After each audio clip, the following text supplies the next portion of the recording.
بسم اللہ الرحمن الرحیم۔ السلام علیکم ورحمۃ اللہ وبرکاتہ۔ اردو چینل کے ناظرین کو خوش آمدید کہتا ہوں۔ فرینڈز، میں آج ایک اور سعودی عربیہ کی نیوز اپڈیٹ لے کے آپ کے ساتھ حاضر ہوں۔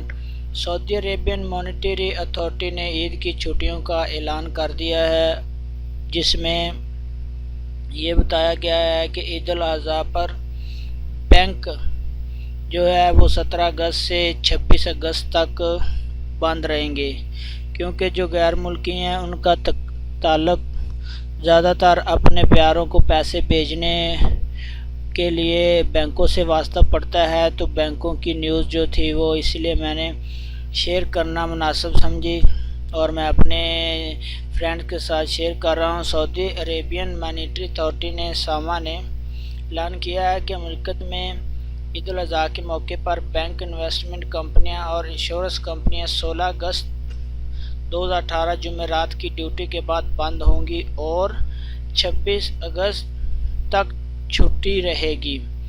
سامع نے توجہ دلائی کہ بینکوں کو مشاعرہ مقدسہ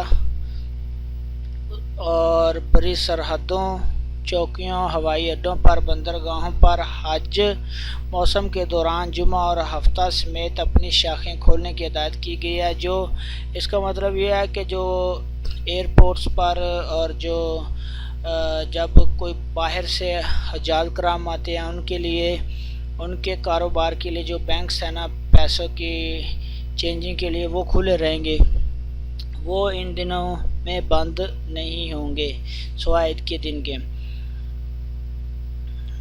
تاکہ حج عمرہ اور زیارت پر آنے والوں کو کسی طرح کی کوئی پریشانی نہ ہو سکے۔ سامع نے واضح کیا کہ ترسیل زر کا سلسلہ جو ہے وہ اتوار 8 ذی الحجہ بمطابق 19 اگست کو بند ہو جائے گا اور پھر 23 اگست کو ترسیل زر کا سلسلہ بحال کر دیا جائے گا۔ سامع نے بینکوں کو ہدایت کیا کہ وہ ترسیل زر کی شاخیں عید الاضحیٰ کی تعطیلات کے دوران مخصوص اوقات میں گھنی آبادی والے علاقوں میں کھولنے کا اہتمام کریں۔ جہاں پہ بہت زیادہ کثیر آبادی ہے وہاں پہ اہتمام کریں۔ یہ عید کی چھٹیوں میں کتنے دن بینک بند رہنے تھے، کتنے دن کھلنے تھے، یہ میں آپ لوگوں کے ساتھ نیوز اپڈیٹ شیئر کر رہا تھا۔ امید ہے فرینڈز آپ کو پسند آئی ہوگی۔ اللہ آپ سب کا حامی و ناصر ہو۔ اللہ نگہبان۔